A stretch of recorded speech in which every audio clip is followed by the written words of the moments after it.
I find solace in the understanding I share with my daughter-in-law.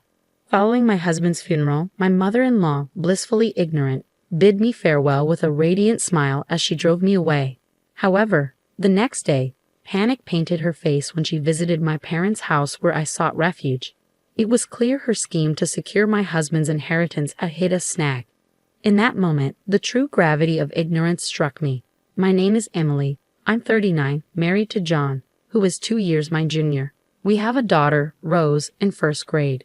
Living with my mother-in-law began a year ago after my father-in-law's passing.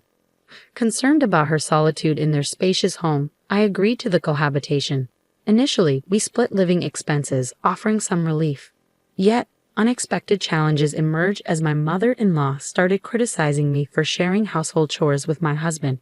She disapproved, asserting that it was unfit for the head of the family to engage in such tasks. Despite my role as the primary breadwinner due to a 2-year age gap with my husband, my mother-in-law remained oblivious to this fact. Frustrated, I pleaded with my husband to enlighten her about our financial dynamics, hoping to resume our shared responsibilities. However, he hesitated, revealing his reluctance to take on additional chores. Disappointed, I realized a new facet of my husband's character. Eventually, labeled a failure as a wife, I found myself shouldering all household duties alone, while my mother-in-law, a full-time housewife, remained oblivious to the imbalance. It's almost comical that she isn't fulfilling her role as a housewife, considering she should be sharing the household chores. With my husband now liberated from domestic duties, he started venturing out alone on his days off, donning casual attire despite claiming to be at work. Skepticism gnawed at me, questioning the authenticity of his purported work engagements. Moreover, on weekends, he began frequently checking his smartphone, leaving me curious about what captivated his attention. Despite my interest, he guarded his phone closely, leaving no opportunity for me to investigate. His supposed overtime hours were also inconsistent. He often returned home around the usual time or just an hour later. While suspicions of infidelity lingered, observing his routine on weekdays made me question the validity of such thoughts. A few months later, anomalies in my husband's behavior became more apparent. He had been consistent in contributing his share of living expenses, but now, instead of the customary $670, he was depositing only $600 or sometimes even $540. Perplexed, I confronted him about the financial shortfall, emphasizing my strict principles regarding money matters. With many years of marriage behind us, I expected a straightforward explanation. He nonchalantly attributed it to the company's poor performance, claiming a temporary reduction in his salary, making it challenging to meet the usual contribution. Doubtful, I pressed further, questioning whether financial cutbacks were a guise for unfaithfulness. Surprised, he vehemently denied any such betrayal, citing the presence of our family as a deterrent. While his response seemed sincere, the mystery of his weekend escapades lingered. Frustrated by the lack of clarity, I contemplated hiring a detective agency to unveil the truth. However, before I could take that step, a significant event unfolded a few days later during his work.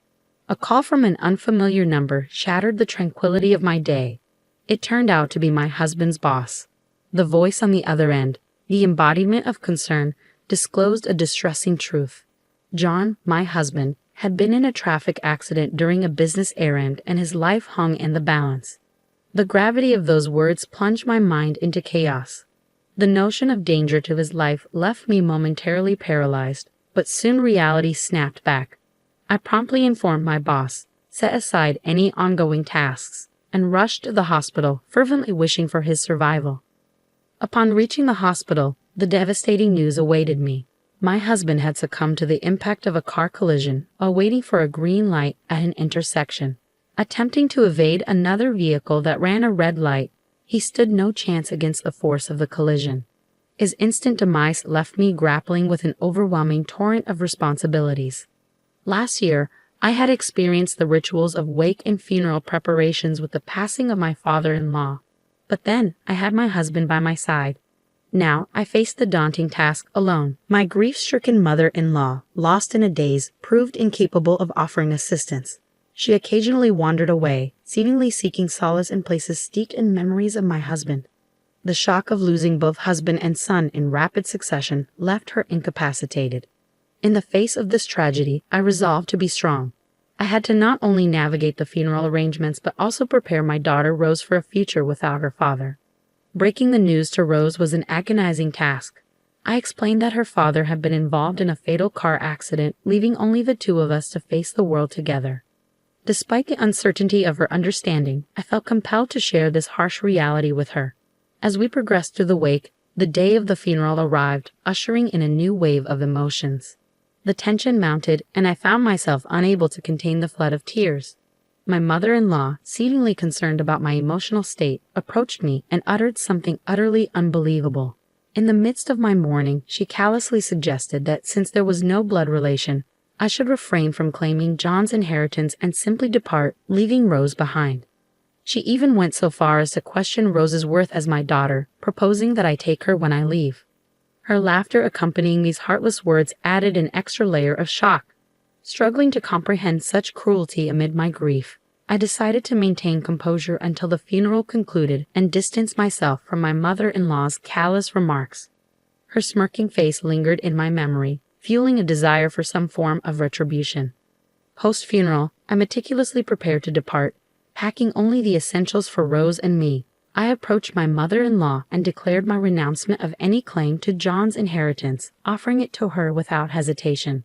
Her face lit up with joy at the prospect, expressing relief and gratitude for my supposed understanding. She eagerly agreed, seemingly content with the arrangement, and happily retreated to her room, signaling the end of our association. As we left the house, I couldn't fathom the newfound happiness she exuded. Despite our initial decision to live together due to her loneliness, she now appeared content with our departure. The reasons for her joy remained elusive to me. Upon reaching my parents' house, I recounted the entire ordeal to my father, who was understandably outraged. He condemned my mother-in-law's actions, deeming her concern for inheritance immediately after John's death despicable. Concerned about our financial stability without the inheritance, my father pondered our future. However, I assured him that we would manage without it, having handled expenses on my salary alone for the past month or two. Expressing his concern for Rose's future and the importance of saving, my father generously offered us a place to live.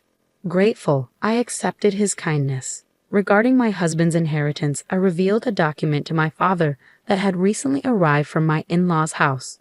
A report titled John's Conduct Investigation. It contained shocking revelations about my husband's true nature. As I spent time at my parents' house on John's bereavement leave, contemplating our next steps, the doorbell incessantly rang. Irritated by the persistent ringing, I opened the door to find my mother-in-law looking pale and agitated. Confused by her sudden change in demeanor, I responded through the intercom, urging her to stop shouting. Her outburst about my knowledge of John's substantial debt disturbed the neighbors. Reluctantly, she acquiesced to a quieter conversation, but her unexpected visit begged the question. What did she want after proclaiming just the day before that we should no longer be in contact? I responded with cold detachment, stating that it concerned John's inheritance and suggested continuing the conversation inside. However, my mother intervened, adamantly refusing entry to someone who had callously told my grieving daughter to leave during a funeral. Concerned about shielding Rose from the discussion, I concurred with my mother's decision. Unyielding, my mother-in-law insisted on finding an alternative, leading us to agree to talk at a nearby cafe. Once at the restaurant, my mother-in-law wasted no time delving into the discussion. She accused me of leaving the house easily because I knew John was drowning in debt. I confirmed her suspicion, citing John's weekend work claims, perpetual smartphone proximity, and his sudden halt in contributing to living expenses as red flags. To clarify, I hired a detective agency that revealed his gambling addiction and mounting debts, information I learned just 2 days prior. Addressing her concern about my tears at the funeral, I admitted genuine sorrow for the loss but acknowledged that, considering everything, leaving was the right decision. Intrigued, she questioned the total amount of John's debt. Startled, I revealed a demand letter I received that day. A staggering $6,700, contributing to a grand total of $33,700 in debt. I warned her that unless she renounced the inheritance, she'd be burdened with the entire sum. Dismayed by the revelation, my mother-in-law stuttered.